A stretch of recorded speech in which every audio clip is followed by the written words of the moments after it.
எல்லோருக்கும் இனிய வணக்கங்கள். நான் சாபிமான் Jamal Mohammed.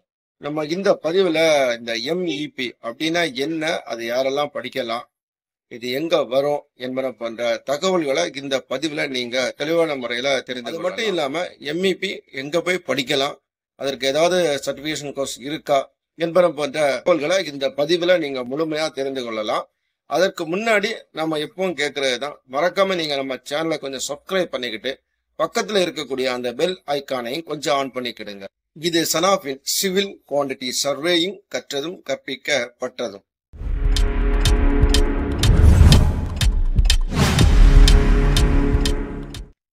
Mechanical, electrical, plumbing. மெக்கானிக்கல்ல இருந்து M, எலக்ட்ரிக்கல்ல இருந்து E, பிளம்பிங்ல இருந்து P, MEP.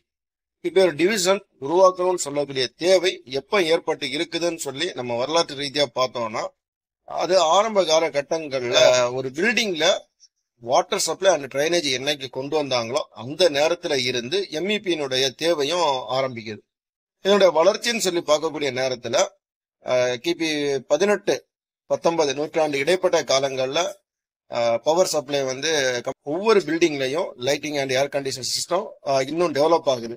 ஸோ அதை ஹேண்டில் பண்றதுக்கு செப்பரேட்டா ஒரு டிவிஷன் இருந்தா நல்லா இருக்கும்னு சொல்லக்கூடிய அந்த எண்ணத்தினால மறுபடியும் என்ன பண்றாங்கன்னா MEP-ன்னு சொல்லக்கூடிய அந்த டிவிஷனை மறுபடியும் டெவலப் பண்றாங்க. அப்படி டெவலப் பண்ணி தான் இன்றைய காலகட்டங்கள்ல இந்த MEP-ன்னு சொல்லக்கூடியதுக்கு தனியா ஒரு டிவிஷனா இன்னைக்கு இயங்கிட்டு இருக்க அளவுக்கு அது டெவலப் ஆகி இருக்குதுன்னு சொல்லக்கூடியத இன்றைய காலகட்டங்கள்ல கன்ஸ்ட்ரக்ஷன் ப்ராஜெக்ட்ல இருந்து நம்ம தெரிந்து கொள்ள முடியும்.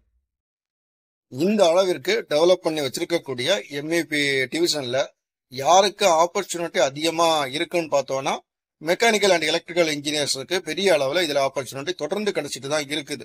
ஆனா இது எல்லா இன்ஜினியர்ஸும் இதுல வர்றாங்களான்னு சொல்லி பாத்தீங்கன்னா நிச்சயமா ஒரு மிகப்பெரிய கொஸ்டின் மார்க் தான். அந்த அளவுக்கு இந்த MEP பற்றிய விழிப்புணர்வுன்னு சொல்லக்கூடியது பெரிய அளவுல இந்த செக்டர்ல இருக்கக்கூடிய இன்ஜினியர்ஸுக்கு தெரியறது இல்லை. அதனால இதுல வரக்கூடிய இன்ஜினியர்ஸும் குறைவா தான் இருக்கிறாங்க. அப்படி குறைவா வரக்கூடிய இன்ஜினியர்ஸும் இதோடைய அந்த MEP இன்ஜினியர்ஸ் சொல்லக்கூடிய கேட்டகரியிலே டிராவல் பண்றாங்க. ஆனா அதுக்கு பின்னாடியும் இன்னும் நிறைய ஆப்பர்ச்சுனிட்டி இருக்குதுன்னு சொல்லக்கூடியது ஒர்க் பண்ணிட்டு இருக்கக்கூடியவங்களுக்கும் தெரியறது இல்லைன்னு சொல்லக்கூடியதுதான் அளவுல உண்மையாட்டு இருக்குது. இப்போ நம்ம சொல்ல வரக்கூடியது, நீங்க ஒரு MEP இன்ஜினியரா இருக்கிறீங்கன்னா இதுக்கு அடுத்த லெவலுக்கு நீங்க மூவ் பண்றதுக்கு விதிமுறைகளை நீங்க தெரிஞ்சு கொள்ளணும்னு சொல்றதுக்காக தான் இந்த பதிவு. MEP இன்ஜினியர்ஸ் இப்படி அப்பாயின்மெண்ட் பண்ணி உள்ள வர்றாங்க. அவங்க சைட்ல நடக்கக்கூடிய அந்த பிளம்பிங் ரிலேட்டட், அப்புறமா HVAC, ஃபயர் ஃபைட்டிங், அப்புறமா லைட்டிங், இந்த மாதிரி ரிலேட்டடா இருக்கக்கூடிய ஒர்க் எல்லாம் இவங்க MEP இன்ஜினியர்ஸ் ஹேண்டில் பண்ணிக்குவாங்க. அடுத்த லெவல்னு சொல்லி நம்ம பார்க்கறதுல பில்டிங் செக்டர்ல இவங்க என்டர் ஆக முடியும். அதாவது ஒரு குவான்டிட்டி சர்வே இன்ஜினியர்ஸ், அதாவது சிவில் ஒர்க் பண்ணக்கூடிய குவான்டிட்டி சர்வே இன்ஜினியர்ஸ் என்னெல்லாம் பண்றாங்களோ அத்தனை வேலைகளையும் ஒரு MEP இன்ஜினியர்ஸ் செய்ய முடியும். அதுக்கு அவங்க குவான்டிட்டி சர்வேயிங் ரிலேட்டடான ஒரு சர்டிபிகேஷனை முடிச்சு வச்சிருந்தா இன்னும் அவங்களுக்கு உபயோகமா இருக்கும். என்ன காரணம்னா, குவான்டிட்டி சர்வேயிங்க பற்றிய புரிதல் இருக்கணும். இருந்தா மட்டும்தான் அவங்களால கால்குலேஷன் மெத்தடாலஜியா இருக்கலாம், அல்லது ஒரு பில்டிங் ப்ரிப்பேர் பண்ணதா இருந்தாலும், சப்கான்ட்ராக்டர் நெகோசியேஷனா இருக்கலாம், அல்லது பில் ஆஃப் குவான்டிட்டியை ப்ரிப்பேர் பண்ணதா இருக்கலாம். இந்த மாதிரியான குவான்டிட்டி சர்வே ரிலேட்டடான ஒர்க்கை அவங்க செய்யக்கூடிய திறன் அவங்க கிட்ட இருந்தா அவங்களை என்ன பண்ணுவாங்கன்னா அதுக்கு அடுத்த லெவலில் அவங்கள ப்ரொமோட் பண்ணுவாங்க. அப்ப இந்த ப்ரொமோட் பண்றதுக்கு அவங்க கிட்ட ஏதாவது ஒரு எவிடன்ஸ் இருக்கணும். அந்த எவிடன்ஸ் தான் பெரும்பான்மையான இன்ஜினியர்ஸ் இந்த சர்டிபிகேஷன் கோர்ஸை கம்ப்ளீட் பண்ணுவாங்க. அப்படி சர்டிபிகேஷன் கோர்சஸ் கம்ப்ளீட் பண்ணக்கூடிய இன்ஜினியர்ஸ்க்கு அந்த குவான்டிட்டி சர்வேன்னு சொல்லக்கூடிய அந்த லெவலுக்கு ஈஸியா வரதுக்கு வாய்ப்புகள் அதிகமா இருக்குது அப்படின்னு சொல்லக்கூடியதையும் தெரிஞ்சுக்கிடுங்க.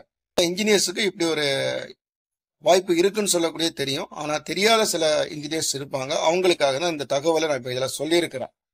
அதுக்கு அடுத்தது, நம்மளுடைய லாஸ்ட் வீடியோவை பார்த்துட்டு ஒரு சப்ஸ்கிரைபர் என்ன கேட்டிருந்தாங்கன்னா, MEP-க்கு ஒரு சர்டிபிகேஷன் முடிக்கிறதுக்கு ஒரு நல்ல இன்ஸ்டிடியூட் சென்னையில இருக்கா அப்படின்னு சொல்லக்கூடிய கேள்வியை கேட்டிருந்தாங்க. அவங்களுடைய அந்த கேள்விக்கான பதில் நிச்சயமா இருக்குது. சர்ச் பண்ணி பார்க்கக்கூடிய நேரத்துல பல MEP ரிலேட்டடான சர்டிபிகேஷன் கோர்ஸ் நிறைய இன்ஸ்டிடியூட் கொடுக்குறாங்க.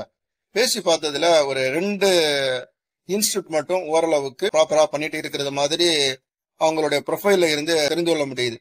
அப்படி நம்ம எடுத்து வச்சிருக்கக்கூடிய அந்த இன்ஸ்டிடியூட் பற்றிய தகவல் உங்களுக்கு தேவைப்பட்டுனா நம்ம வீடியோனுடைய லாஸ்ட்ல நம்மளுடைய வாட்ஸ்அப் நம்பர் கொடுக்குறேன். அதுல நீங்க கான்டாக்ட் பண்ணுங்க. அந்த 2 இன்ஸ்டிடியூட்டோட தகவல்களை உங்களுக்கு நான் சொல்றேன். தேவைப்பட்டா நீங்க அவங்க கிட்ட டைரக்டா கான்டாக்ட் பண்ணி உங்களுடைய ரெக்குவயர்மெண்ட் சொன்னீங்கன்னா அதுக்கு தகுந்த மாதிரியான சர்டிபிகேஷனை அவங்க முடிக்க சொல்லுவாங்க. அது உங்களுக்கு உபயோகமா இருக்கும்.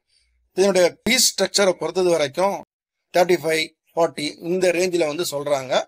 இது நெகோசியேஷன் இருக்கலாம். அது நீங்க அவங்கள்ட்ட பேசின பிறகு அந்த தகவல் வந்து அவங்க சொல்லுவாங்க. இதுவரைக்கும் நம்ம இந்த பதிவுல சொல்ல முற்பட்ட தகவல் என்னன்னு பாத்தீங்கன்னா, சிவில் இன்ஜினியரிங் செக்டர்ல இருக்கக்கூடிய MEP அப்படின்னு சொல்லக்கூடிய டிவிஷன், அதுல இருக்கக்கூடிய வாய்ப்புகள், அதுல இருக்கக்கூடிய சர்டிபிகேஷன் கோர்சஸ் எங்க படிக்கலாம் அப்படின்னு சொல்லக்கூடியதை சொல்லியிருக்கிறேன். எதுவுமே சொல்லல, ஓரளவுக்கு சொல்லியிருக்கிறேன். இது உங்களுக்கு ஒரு புரிதலை கொடுத்திருக்கும்னு சொல்லக்கூடிய நம்பிக்கையில இந்த பதிவை நான் இதுல முடிக்கிறேன். மீண்டும் அடுத்த ஒரு நல்ல பதிவில் நாம் சந்திக்கலாம். நன்றி, வணக்கம்.